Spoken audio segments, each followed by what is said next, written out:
Welcome to the Health is Number One video podcast. I'm your host, family physician, Dr. Craig Wax. We're talking about COVID-19 coronavirus and some of the government response to such. And our special guest today to discuss what constitutes essential and non-essential surgeries and why the line is really blurred and may not even exist. Our special guest today is Dr. Stavros Christudias, who is a surgeon here in New Jersey and is part of the leadership of the New Jersey Doctor-Patient Alliance. Welcome, Dr. Christudias. Thank you, Dr. Wax. Appreciate you having me on. Thank you. So we were talking about the COVID-19 coronavirus issue that is going on as not only epidemic here in the United States, but pandemic across the world. It's created a whole bunch of problems. Specifically with you, we would like to talk about essential surgeries versus non-essential surgeries. So the government in most states has made some decisions whether certain procedures could move forward or not for public health, which sort of impinges upon individual rights to do things. But, you know, there can be an argument made about that, hopefully an educated debate and not an argument, but tell us a little bit about essential surgeries versus non-essential surgeries, where the lines are currently drawn, why the issue is blurred and potentially gray. Sure. It's a great question. Unfortunately, whenever the government wants to try to make big decisions, that require medical judgment, unfortunately, it's like a stamped cookie cutter, and they try to just make everything fall into this one size fits all as essential and non-essential. And the problem is that every single case, even the same surgery, can be done under two completely different scenarios and for two completely different levels of urgency. So there's no blanket, let's title this surgery. I mean, maybe you can, what I would say is let's take it to the extreme level. If you take something as simple as a mole removal and you put that off for a couple of months and find out afterwards it's melanoma, you might have allowed that melanoma now to spread. Now it's in your lymph nodes. Now it becomes fatal. So was that mole removal that seems so innocuous really that non-essential? It's hard. There's a gray area. And a lot of it is in hindsight. A lot of surgeries that we're putting off now because of COVID, you have to take that very immediate risk of going to the hospital, being in the same building where everybody with COVID within a 30-mile radius is in that same building with you, and risking your exposure to COVID versus the condition.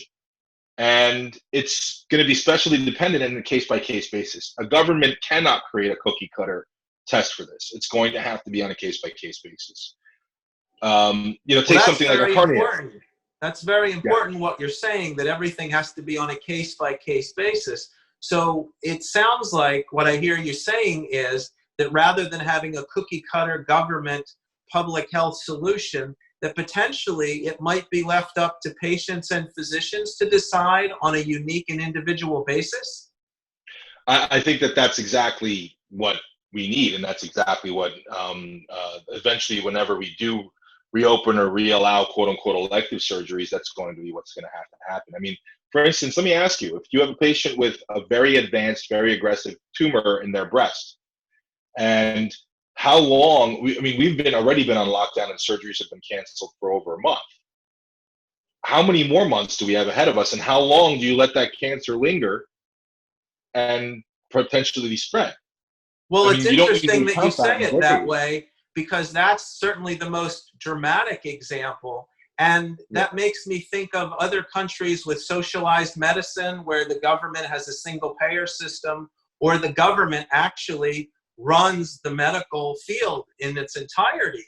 And they make decisions about the quality of a person's life, but the person is left out of that decision. In fact, the physician is left out of that decision. And there are many other things, it seems to me, that might even be an issue. Let's say something as simple as cataracts, which were done every day in every city in the United States.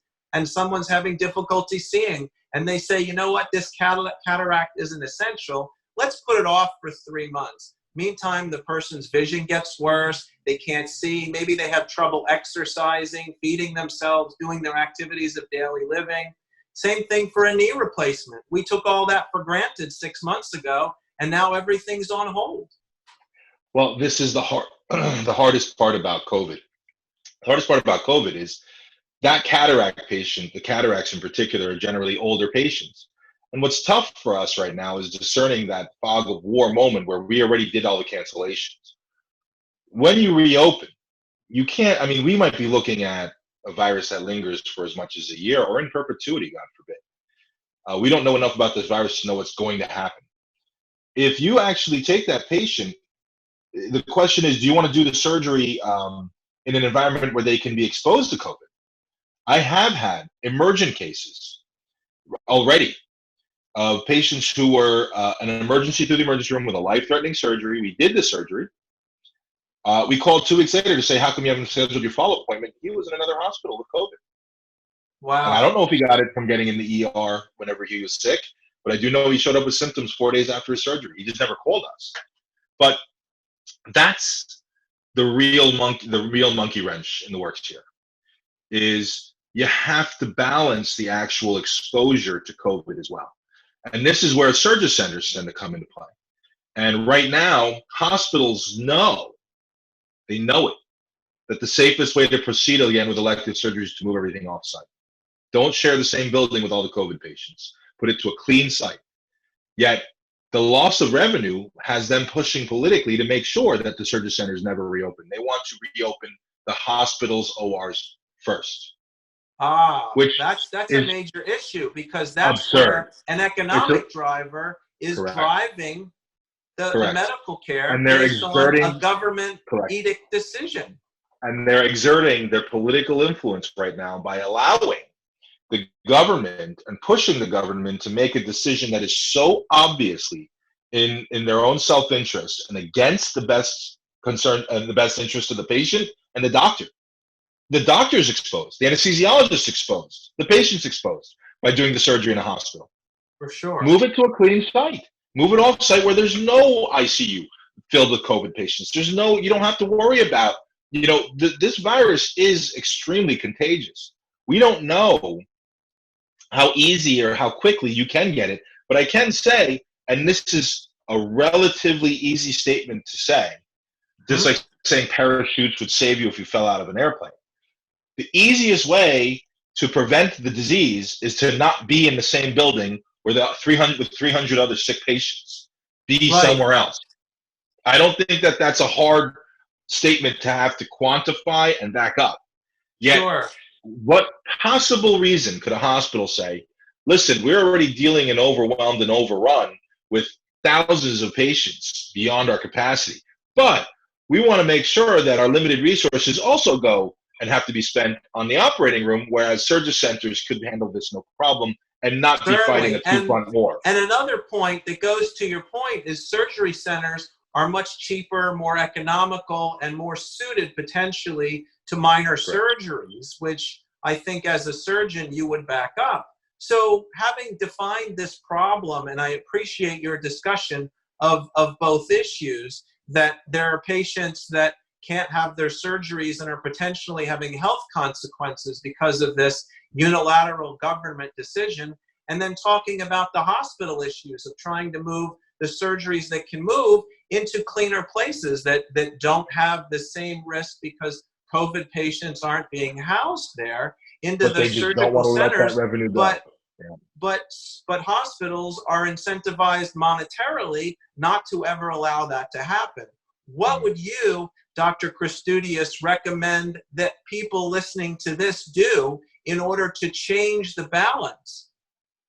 I think they need to call the governor's office and call the legislator's office and make sure that when our state reopens, that they make sure that the surgery centers are capable of being open. Just saying, in essentially, look, if you're waiting for surgery, I personally counted today, I have 40 patients waiting for surgery. All right. Wow. Most busy surgeons do 20 a month. Okay. That's 40 patients waiting for surgery already. That's with a month shut down. I don't want to know where we're going to be in a month or two.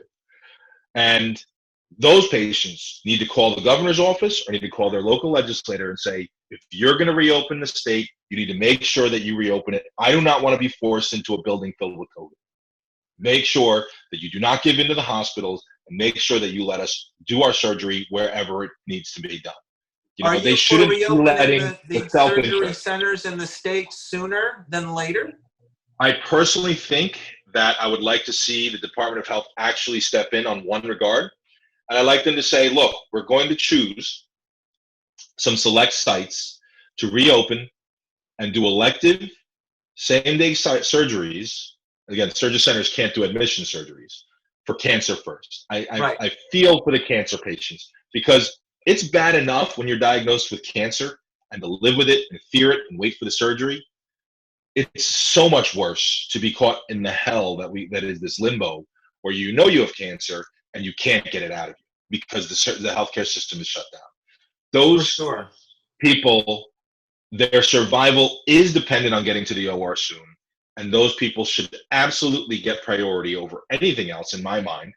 I mean, outside of that, maybe some of the cardiac people. I know some people are waiting for cardiac works like valve replacements that could be fatal if you wait on that too. But that should get priority. Right now, the only surgeries that hospitals are doing are people who show up in the ER with something that could be fatal within 2 or 3 days. Almost everything else that's not going to be immediately fatal is going to end up getting pushed in and put into the bin. And I have no problem, considering that out of my 40 surgeries, I've got 2 cancer cases. I have no problem turning to my other 38 and telling them, you have to wait another month because these 2 cancer cases and all of the other cancer cases I have to go first. They have to go first. Wow. You have to clear that backlog, and we have to get them going first. That's what I would ask the state to do. Well, thank you for making that clear. Thank you, Dr. Christudias, for making that crystal clear in my mind, hopefully in all everybody watching's mind as well, and giving them action steps to call the state and the legislature with regard to reopening surgical centers and redefining what's considered essential versus non-essential surgery. Thank you for spelling that out for us. And can you give us your contact information and possibly the New Jersey Doctor-Patient Association website? Yeah, sure, absolutely. Anybody can reach out to me if they want to via email at my last name. It's Christudias, CHRISTOUDIAS MD @gmail. They can also reach out to me via my office if they ever need to contact me or have questions. 201-833-2888. And then the website for the Doctor-Patient Alliance is drpatientalliance.org. So no NJ in front of it, just drpatientalliance.org. We have a lot of stuff on COVID. We have a lot of blog stuff that keeps people up to date, and also some of the legislative pushes we're pushing for in the near future, to try to make medicine and patients safer in New Jersey for all involved. We do have a couple of legislative, just a quick side, a couple of legislative pushes this year. Right now, we're embroiled much in hydroxychloroquine. I think I saw you had a speaker about that.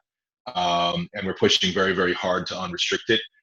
We also have a couple other simultaneous initiatives. One being we're trying to pass whistleblower laws for nurses and doctors who speak out about their safety working amongst COVID conditions.